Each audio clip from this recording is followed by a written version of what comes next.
14절에 있는 말씀을 한번 보세요. 본문 14절. 예수님께서 제자들을 세우신 목적을 기록을 해놨어요. 왜 예수님이 제자들을 부르셨을까? 제자들에게 사명을 주셨을까?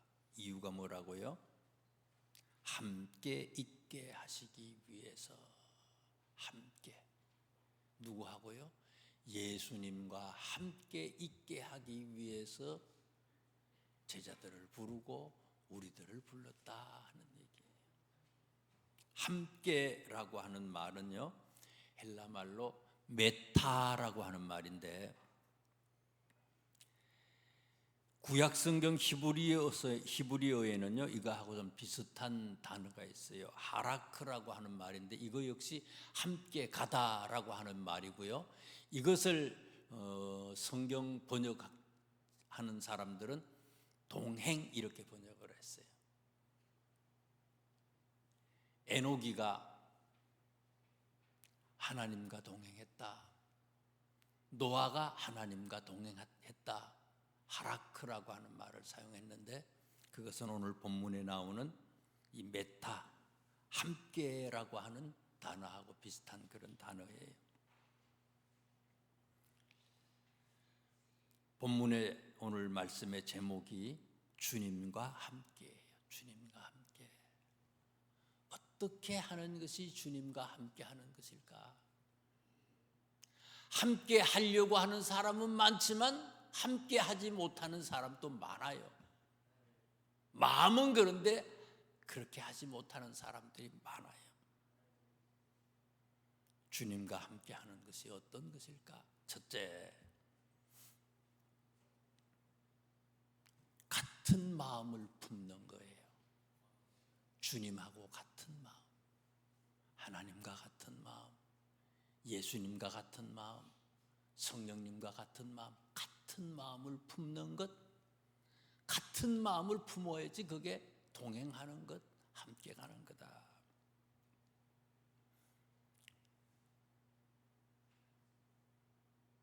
노아가 왜 방주를 만들었어요?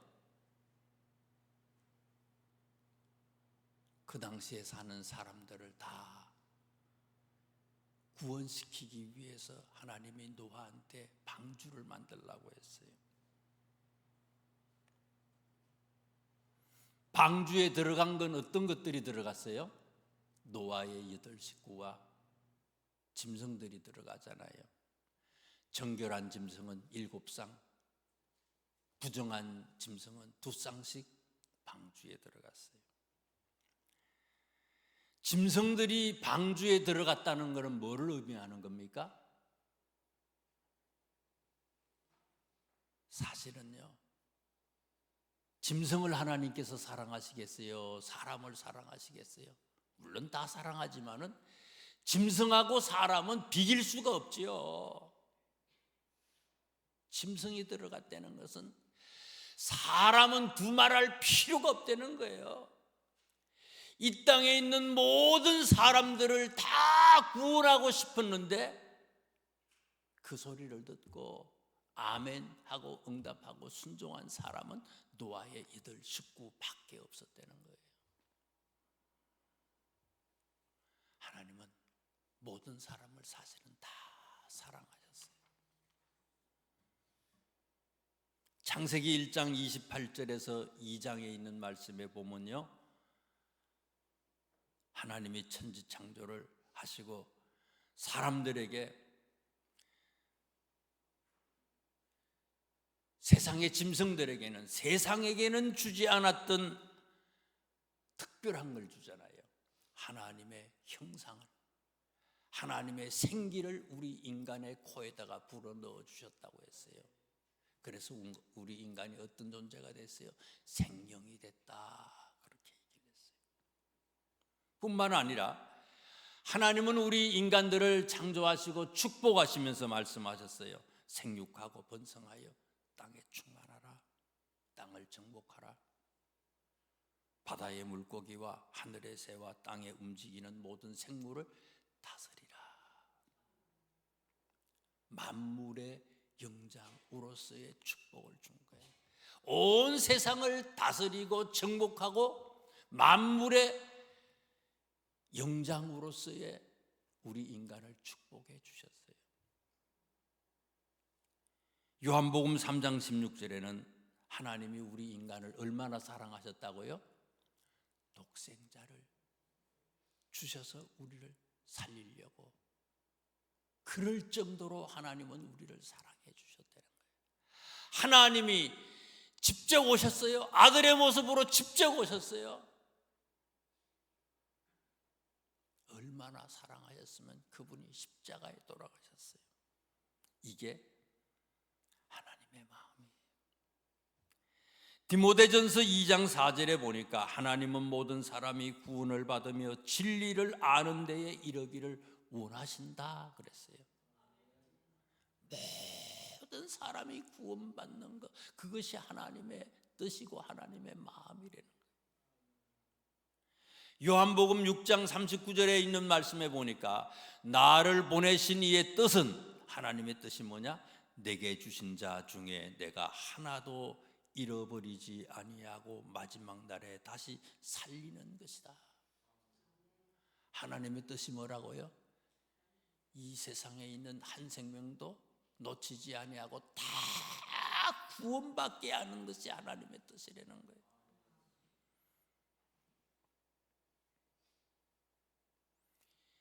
이 하나님의 마음이 이렇다는 것을 아는 사람들이 하는 행동이 뭐겠어요? 하나님의 마음은 그거야. 우리 아버지의 마음이 그거예요.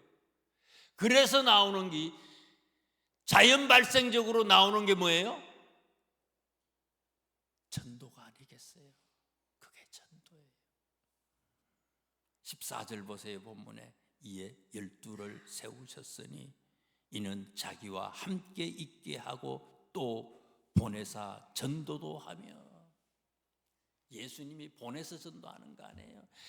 하나님의 마음을, 주님의 마음을 알기만 하면요, 나가서 전하지 않을 수가 없는 거예요. 바울 선생님은 사도행전 9장 20절에 그래서 어떻게 합니까?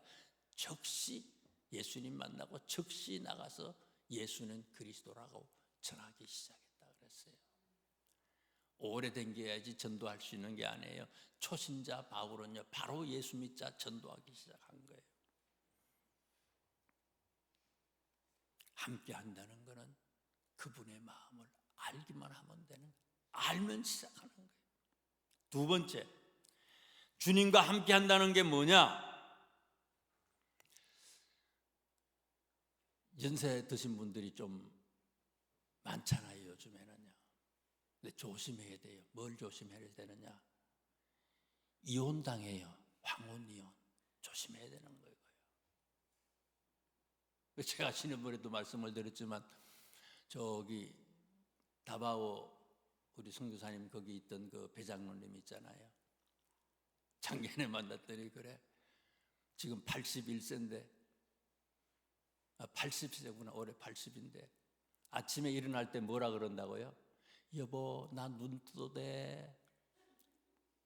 여보 나 눈 떠도 돼? 물어보고 뜨라 그러면 뜬대요. 이거 안 하고요, 내 멋대로 살면요, 뭐예요? 이혼당하는 거예요. 간이 배 밖에 나온 거지, 남자들이.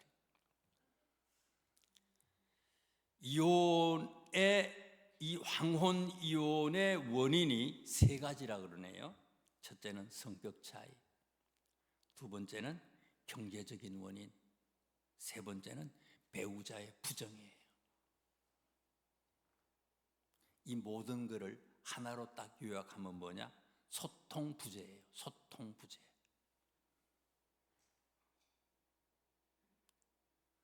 소통부재가 뭐냐? 사전에 봤더니 서로의 뜻이 통하지 않아 오해가 생기거나 관계가 멀어지는 상태다. 예수님과 함께 하는 것도 마찬가지예요.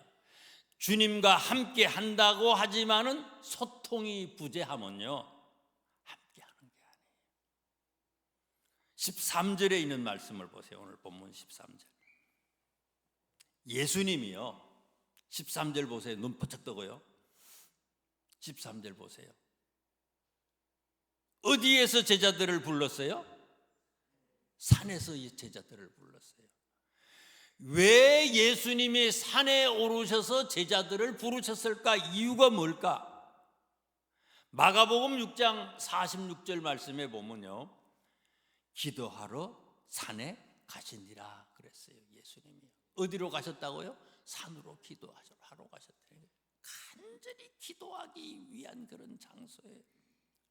마가복음 9장 22절에도 보니까 땀방울이 핏방울이 되도록 기도도 하시고요, 이곳에 가서 얼마나 기도했는지 예수님의 그 신비한 모습, 황홀한 모습을 보고 제자들이 깜짝 놀라잖아요. 그 산을 사람들이 그냥 변화산이라고 얘기들 하잖아요. 산은요, 기도하는 곳이에요. 기도가 뭐예요? 대화예요. 대화가 끊기면요, 소통이 끊기면요, 살아도 살아가는 게 아니라는 거예요. 그게요. 부부가 살면서 하루 종일 말 한마디 안 해봐, 그거 사는 거예요? 하나님 예수님 믿는다고 얘기하면서요, 기도하지 않는다면요, 이건 소통 부재라는 거예요.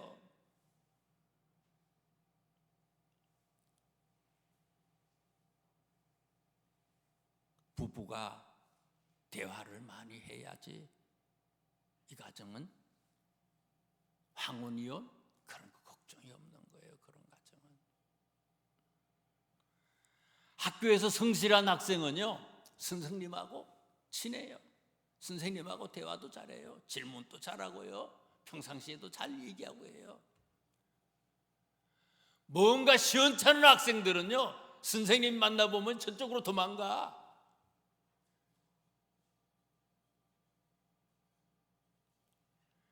데살로니가전서 5장 16절에 하나님의 뜻을 얘기하면서 하나님의 뜻 중에 하나를 우리한테 얘기해요. 어떻게 하는 거라고요? 쉬지 않고 기도하는 것, 그것은 하나님의 뜻이에요. 그리스도 예수 안에서 너희를 향하신 하나님의 뜻이다. 젊어서는요, 뭐 당신 없으면 뭐 없는 뭐라 그러고요, 맨날 전화하고 뭐 편지하고 뭐 맨날 그냥 사랑해 해다가요, 나이 들면 지금 어때요? 쉬지 않고 기도해야 되는데, 계속해서 소통해야 되는데, 하나님과 그거 못했다는 거는요, 지금 큰일 난 거예요. 주님과 함께 하는 것은 늘 그분과 대화하는 거예요. 힘은 떨어졌지만, 여러 가지 부족한 게 많이 생겼지만, 머리는 하얗게 됐지만, 이제는 기도할 시간이 더 많아요. 세 번째, 주님과 함께 한다는 게 뭐냐? 함께 한다는 것의 반대말이 뭔가 아세요? 제가 GTP한테 물어봤어요. 챗 GPT한테다가 함께 한다는 것의 반대말이 뭐냐 하고 물어봤더니요, 5가지로 얘기를 해줬어요. 반대말은 첫째는 헤어지다, 둘째는 분리되다, 세 번째는 떠나다, 네 번째는 혼자하다, 5번째는요, 대적하다. 함께 하는 것의 반대말이에요. 함께 한다는 건 뭐예요? 헤어지지 않는 거예요. 함께 한다는 건 뭡니까? 분리되는 것이 아니에요. 함께 한다는 건 뭡니까? 떠나는 것이 아니에요. 함께 한다는 게 뭐예요? 혼자 내버려 두지 않는 거예요. 함께 한다는 거는 뭡니까? 대적하지 않아요. 우리 교회가 88년도 3월 20일에 권선동 복개천에 교회를 창립 예배를 드렸어요.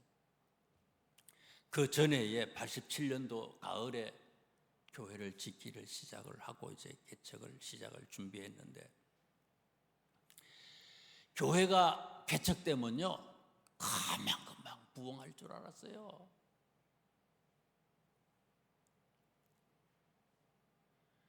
보통 사람들은 개척할 때에 지하실 얻어가지고 건물 얻어가지고 시작을 하잖아요. 그런데 우리는 좀 시원찮아도 그래도 교회를 짓고 시작을 했어요. 권선동에서.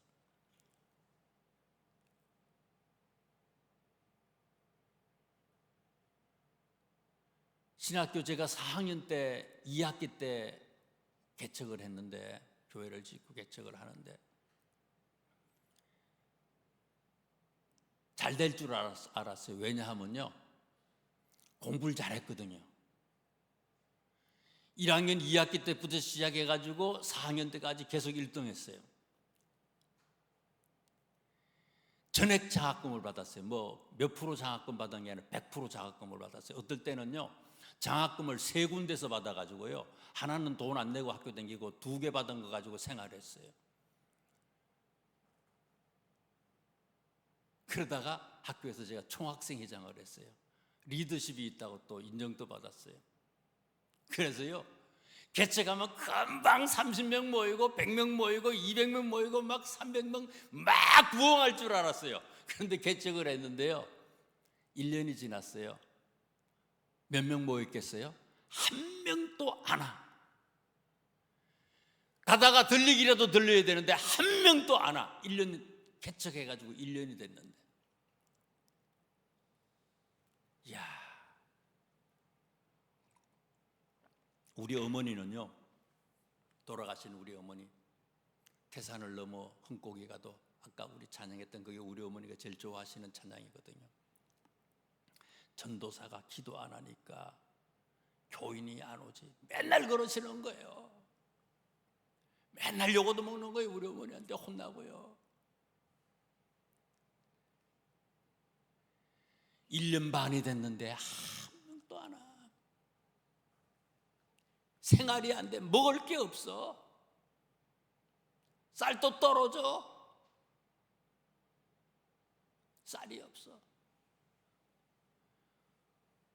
쌀이 떨어지는 날인데 어떤 분이 한 분이 오셨어요. 예배 시간에 오신 게 아니고 그냥 지나가다가 오셔가지고 너무 들어왔더니 교회 바닥에 다 보로 받고 있잖아요. 그 박스 같은 걸 깔고 예배 드렸거든요. 그러니까 이 양반이 뻔한 것 같다고 생각을 해가지고요, 개인 택시 아저씨인데 어떤 분이신지 모르는데 기도하다가 나가신 것 같아. 나가시다가 다시 돌아와가지고 예배 시간은 아닌데 오셔서 그냥 기도하다가, 구경하러 왔다가 기도하고 보시고 나갔다가 다시 와가지고 쌀을 20kg인가 또 갖다 놨더라고요. 먹을 게 없어. 입을 것도 없고. 병원에 가야 되는데, 우리 한 목사 병원 아파가지고 감기 들어서 병원 가야 되는데 앞에 있는 건선의원회 병원에 가는데 그때는 의료보험이라는 게 없어요. 한 번 가면 5,000원이야. 돈이 없어. 5,000원이 어디 있어. 병원에 외상으로 갔어요. 병원 가가지고요, 제가 돈이 없어서 그런데요, 며칠 있다가 갖다 드릴 테니까 외상으로 좀 병원 좀 병원 좀 감기 좀 고쳐주면 안 되겠냐 해가지고 병원에 외상으로 갔다 왔어요. 야, 병원을 외상으로 갔다 왔어. 뭐 양복 한 벌 가지고 봄, 여름, 가을, 겨울 다 지내는 거야 이게요. 어떤 교회에서 당신들 금식미라고 해가지고 성미 모아놓은 걸 갖다 줬는데 보니까는 쌀을 그래도 한 가마 주셨어요. 한 가마 주셨는데 한 가마 보니까 그 안에 바구니가 50%야. 그걸 하여튼 그 개천되기 복개되기 전에 그 알잖아요, 우리요. 반찬이 뭐냐? 거기 나오는 쑥, 민들레, 거기서 나오는 거 있잖아요. 개천에 나오는 거 그거 뜯어가지고 먹는 거예요.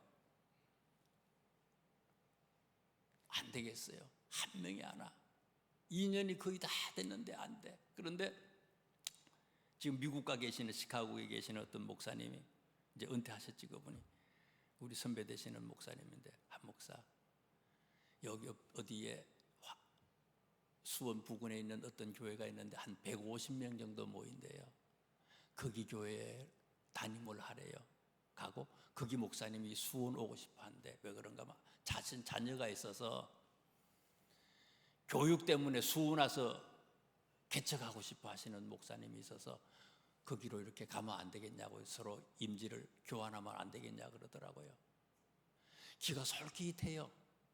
왜 그런가 하면 교회 목회 그만두려고 생각을 했거든요. 안 되니까, 2년 가까이 돼서 안 되니까.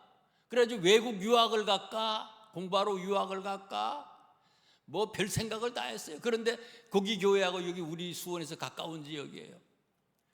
그러면 그 교인들도 다 있고 가봤어요. 새벽 기도 마치고 난 뒤에 괜찮은 것 같아요. 옮기려고 생각하는데 매일매일 제가 그때 읽던 성경이 어딘가 하면 창세기 말씀을 읽었는데 창세기 26장을 읽었어요.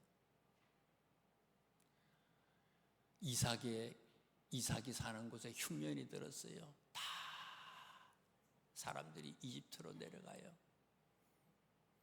이삭이도 이집트로 내려가려고 생각하는데 하나님이 나타나서 이삭한테 얘기하는 거예요. 이삭아, 내려가지 마. 여기다가 농사지어. 농사 지으려고 그랬더니 성경에는 안 나왔지만 농사가 안 되거든요. 비가 안 와서 땅이 다 갈라졌어. 땅 갈라진 건 성경에 없어요. 그래서 내 생각에는 비 안 오니까 땅이 다 갈라졌어. 종잣씨 다 먹고 없어지고 종잣씨 하나만 남았어. 이제 몇 가마만 남은 거예요. 이제요. 예를 들어서. 그런데 그걸 뿌렸어요. 그거 뿌려가지고 안 나오면 이제 죽는 거예요. 말씀을 듣고 뿌렸더니 그 해에 하나님이 이삭이를 축복을 해주는데 100배의 축복을 얻었다 하는 그런 말씀을 읽었어요. 그리고는 하나님, 저 유학 안 가요. 하나님, 저 다른 교회고 안 받고 나 여기서 살래요. 죽더라도 여기 살겠습니다 하고 그냥 반대말이 뭐라고요? 헤어지다, 분리하다, 떠나다, 혼자하다, 대적하다 이런 건데 동행하겠습니다. 함께 하겠습니다. 딱 머무른 거예요. 근데 이게요, 보통 사람들이 결정하게 되면 작심 뭐래요? 3일이래잖아요. 근데 한 20년은 견뎠어요, 제가요. 그리고 한 20년이 지났어. 그거 전에 이제 그렇게 안 돼가지고 헤어지려고 그만두려고 생각을 했는데, 포기하려고 생각했는데, 그런 마음을 딱 가지니까 한 분씩 교회가 오는 교인들이 오는데, 여기 앉아 계시는 분 중에서 제일 먼저 오신 분이 저분 같아요. 임근사님 같아. 1년 10개월인가 11개월인가 돼서 오셨어. 1월달 1990년 어저께 읽어봤는데 1월 10며칠인가 오셨어. 날짜까지 다 있는데 저기 교육부에 보면은. 그리고 한 20일 뒤에, 2주 뒤에 김미라 아가씨가 처자가 왔어요. 많이는 안 줘, 하나님이요. 하나씩. 그래서 권선동에서 제일 많을 때는 우리 교인 250몇 명 됐어요.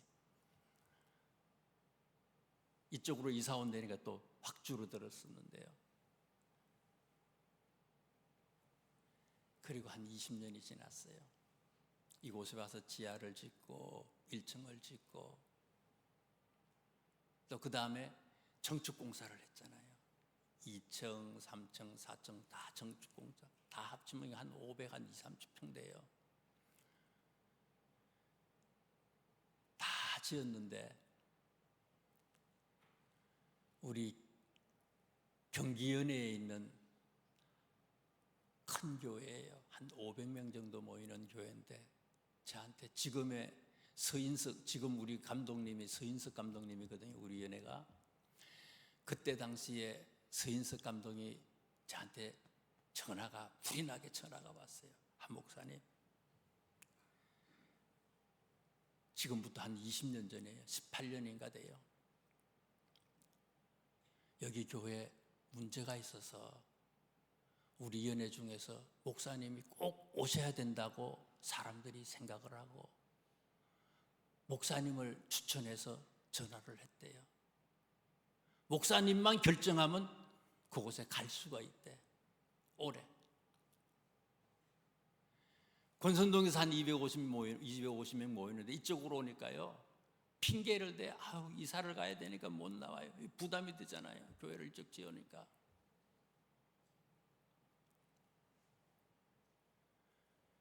저쪽 교회는 한 500명 돼.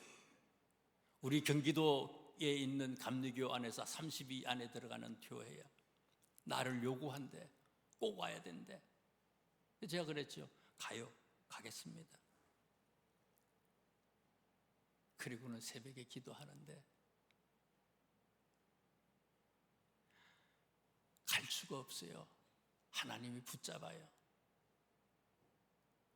교인들한테는 교회 옮기지 말라 그러고, 목사는 여기 있다 저기 있다 막 옮기냐? 네가 개척 여기서 했으니까 네가 끝까지 있으라는 거예요. 명석교회 개척, 명석교회 은퇴 끝까지 있으라는 거예요. 제가요, 하나님이 끝까지 있으라 그래도요, 우리 인간은 뭐예요? 하나님 말씀에도 말 안 들어. 교회를 지었잖아요. 그때가 딱 교회 짓고요, 정축 다 하고 난 뒤에 1년 반인가 됐을 때예요. 뭐가 문제예요? 준공이 안 났어. 준공을 막 내야 돼. 제가 없으면, 하나님이 하시는 일이지만 제가 없으면 다른 사람이 와가지고 준공 내기가 너무 어려워. 세상적인 책임적인 생각으로 하더라도 이건 갈 수가 없어. 또 하나님이 가지 말라 그래. 하나님이요, 꽉 붙잡아 놓으려고 준공을 안 내주는 거예요. 이거를 가지 말라고 하려고. 그 뒤로도요, 다른 교회에서요, 제가 소문이 났거든요. 엄청나게 사람, 다른 데도 또 이천에 있는 어떤 교회에서 오라고 그러는데 붙잡아 놨어. 하나님 못 가게. 그러다가 준공돈하고 다 났잖아요. 그래, 함께 한다는 게 뭐냐? 헤어지지 않는 거다. 떠나지 않는 거다. 혼자 두는 게 아니다. 12명의 제자들에 보면요, 12명의 제자 중에서요, 오늘 성경 19절에 보면 유일하게 예수님 선생님의 품을 떠난 사람이 있어요. 누구예요? 가룟 유다는 선생님을 떠나잖아요. 떠났어요. 나머지 11명은 떠나지 않았어요. 가룟 유다도 떠나지 않을 수 있었는데, 조금만 더 기다리면 떠나지 않을 수 있었는데, 사도행전 1장, 2장 그 시대까지만 있었으면은, 오순절 마가의 다락방에서 성령 받을 때 그때까지만 있었어도 가룟 유다도 안 떠났을 거예요. 함께 한다는 건 떠나지 않는 거예요. 떠나지 않게 하기 위해서 하나님이 우리에게 주신 선물이 있어요. 그게 뭐예요? 성령 받는 거예요. 성령 받으면요, 떠나지 않아요. 어떠한 환난이 있고 핍박이 있고 역경이 있어도요, 떠나지 않아. 저는 그래서요, 준공 안 난 거 있잖아요. 그거요, 감사하게 생각해. 그거 났으면요, 저는 도망갔어요. 큰 교회라고 도망갔어요. 죄송해요. 하나님이 붙잡아 놓으려고요, 그걸 딱 가지고 있는 거예요. 갔어요.